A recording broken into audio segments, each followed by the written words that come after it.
Hi students, golden rules of grammar la இன்னைக்கு நம்ம பார்க்க போறது rule number 2. Rule number 2 என்னன்னா the difference between beside and besides. So beside, besides இந்த ரெண்டு preposition உடைய different என்னன்னு சொல்லிட்டு நம்ம அப்படியே பார்க்கும்போது இதுல ஒரு s மட்டும் தான் எக்ஸ்ட்ரா இருக்கு. ஆனா இதோட மீனிங் என்னன்னு சொல்லிட்டு நம்ம பார்த்தோம்னா இது ரெண்டுக்கும் ஒரு பெரிய டிஃபரெண்டே இருக்கும். ஃபர்ஸ்ட் பிசைடோட மீனிங் என்னன்னா நெக்ஸ்ட் டுனா என்னன்னா நம்ம தமிழ்ல அருகில் பக்கத்தில் அப்படின்னு சொல்லிட்டு சொல்லுவோம்ல அதுதான். ஸோ ஒரு சென்டென்ஸ் இந்த மாதிரி மீனிங்ல வரும்பொழுது அங்க நம்ம பிசைட் என்ற ப்ரிப்போஷனை யூஸ் பண்ண போறோம். ஒரு எக்ஸாம்பிள் பார்த்தோம்னா she sat beside me in class. So இதோட மீனிங் என்ன? அவ கிளாஸ்ல எனக்கு பக்கத்துல உட்காந்துருக்கான்னு சொல்லிட்டு மீனிங். ஏன்னா இங்க பிசைட் என்ற ப்ரிப்போஷன் வந்திருக்கு.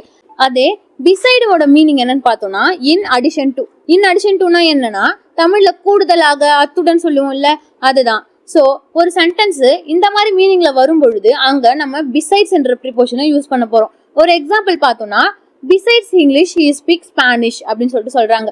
ஸோ இதோட இந்த சென்டென்ஸோட மீனிங் என்ன? இங்கிலீஷ் கூட அவன் ஸ்பானிஷும் பேசுவான், அதனாலதான் இங்க பிசைட்ஸ் என்ற ப்ரிப்போஷனை யூஸ் பண்ணியிருக்காங்க. ஸோ பிசைட்ஸ் இந்த ரெண்டுத்தோட மீனிங் என்ன சொல்லிட்டு நமக்கு தெரிஞ்சிருச்சு.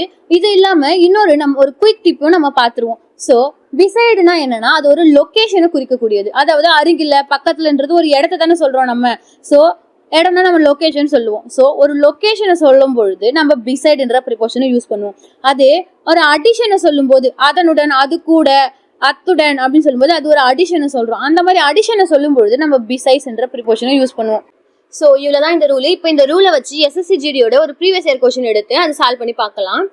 ஸோ இந்த கொஸ்டின் எர டைப்ல இருந்து கேட்டிருக்காங்க. கொஸ்டின் என்னன்னா the shop is besides the post office on the main road. So இப்போ இதோட மீனிங் என்ன வருதுன்னு பார்த்தோம்னா அந்த ஷாப்பு அதனுடன் போஸ்ட் ஆஃபீஸ் மெயின் ரோட்ல இருக்கு அப்படின்னு சொல்லிட்டு வருது.